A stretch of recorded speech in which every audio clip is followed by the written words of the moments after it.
Good evening, fellow WestJet Pilots and other podcast listeners. My name's Captain Chris Tholl, and thanks for joining me for this special edition of PIREP. Tonight with me, once again, our MEC chairman, Captain Bernie Lewall. How you doing, Bern? It's kind of a hard question to answer today, Chris, but I'm happy to be here with you. And we've got some stuff we need to talk about today and tell our pilots. Absolutely. We've been in negotiations, and I have to apologize to all of our listeners who are watching for podcasts by the hour at this point. We were not able to get one out to you yesterday. However, we have found some time, and as Bernie said, we do have an important message for you. So without further ado, I'll pass it over to Bernie, and we'll talk about what's happened here today. Thanks, Chris. So negotiations have kind of stalled out at the table. We need the power of having the 72-hour strike notice. So today we reconvened our 64th special meeting. We had the reps in the room. And as you know, Chris, we presented a resolution to them for approval. And it was a unanimous decision. The reps did approve sending in the 72-hour strike notice, which will happen tonight in approximately 1 hour at 10 p.m. Eastern Time, and will put us in a strike position at 3 a.m. Mountain Time this coming Friday. Okay, that's a lot to digest all at once, Bernie. I think some of us have been expecting this. However, it seems like it really is time to do this. And I was in the room.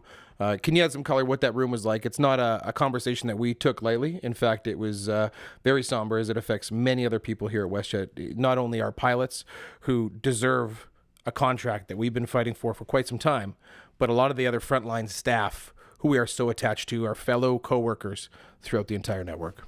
Yeah, Chris. So we had the 6 voting reps in the room. We had the 3 secretary treasurers and then the 3 officers. The 12 of us were in there. We deliberated for probably 3 hours before we actually reconvened the meeting. And you're absolutely right. It was rather somber. Look, we're looking at putting approximately 1,850 pilots on the picket line. But there's also further ramifications throughout the system, and that is our flight attendants. It's our CSAs, it's our GSAs, it's our office workers, it's our maintenance engineers, and it's a lot of the contracted personnel too. So this decision was not made easily, and it was with a heavy heart that our 6 status reps voted to authorize this 72-hour strike notice. Yeah, Bern, and it's not only the frontline staff and our fellow pilots that this is going to affect. I mean, let's be honest. We are an airline. We are in business, and you and I and every other pilot has a job here today because of the passengers that we fly, and that's the most important part. We're coming into a long weekend. Management has to know that we're serious. There's no way that we actually want to be stranding anybody anywhere on their long weekend plans. If I was a passenger, I wouldn't want to be stranded, Bernie. No, absolutely, Chris. So we are going to prevent them being stranded where they don't want to be after the long weekend. Perhaps you want to touch on a little bit about why we chose not to exercise our 72-hour cool-down period last Friday when we first had the ability to. Yeah, I don't mind. We did have some movement at the table, and we've been waiting patiently, and we have seen progress, but as you've mentioned at the beginning of the podcast, Bernie, that is slowed, and it's important that a decision be made on this deal, and the pressure is exerted before the long weekend so that our goal of getting a deal is achievable by having the additional pressure of a long weekend, which is a very high revenue time for our airline. Yeah, and Chris, I just do want to bring it back to the pilots here. What we are looking for is that industry standard contract that will allow WestJet once again to grow. As you know, our polling data came back and it was very strong. We'll give the number. It was 39% of our pilots are going to look elsewhere if we don't get a good contract here. So we need a good contract for WestJet to grow and become that career destination again.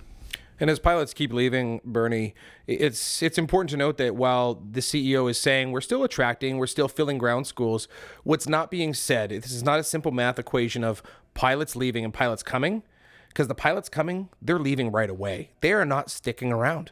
And that is a number that we can also track. So they come in, they do their training, and we are a training ground for the rest of Canada on, fairly advanced aircraft. Chris, pilots are leaving. That worries me. We've thrown that number out. 260 pilots in the last year have left, and Alexis comes out and says, well, no, a whole bunch of those were Encore pilots. He's actually right. So let's get the real numbers out there from WestJet and Swoop. That's 155 pilots have left since January of 2022, and that number goes up to May 4th of this year. That's 155 experienced pilots that have left for other better opportunities. The 100 plus that have left from Encore, those are our pilots as well. And they're experienced pilots that would flow up into WestJet and help WestJet grow if we had a contract that would keep them here. They should be the training ground. You know, you'd think we'd be grabbing pilots from other 737 carriers, and they should be coming to the second largest airline in Canada, but that has been proven not to be the case. In fact, our pilots are leaving to, let's call them, tier 3 carriers such as Flair, Lynx. I mean, certainly still going to Air Canada. Okay, Chris, I need our pilots, though. Like, there's a lot of stress going on right now, a lot of anxiety in the flight deck. I need our pilots to remain professional. I need them as well to recognize there's going to be stress amongst their crews. And again, I go back to the CSAs, the flight attendants, the ground crews. Be compassionate, be professional. Understand that their lives are affected by this as well. Their emotions may be running away. Their anxiety levels may be going higher. So please take that into account. And I think there was a quote just recently from Allied Pilots, and they said something to the effect, if you feel pushed, please don't push. Take your time, make sure you're safe, make sure you're professional, look after your crews. That's very important. And going into these last 72 hours of a lot of uncertainty, I know everybody's going to be distracted by devices, by their friends, by their families, and going forward. And let's just reiterate what's going to happen here. So we have issued the strike notice.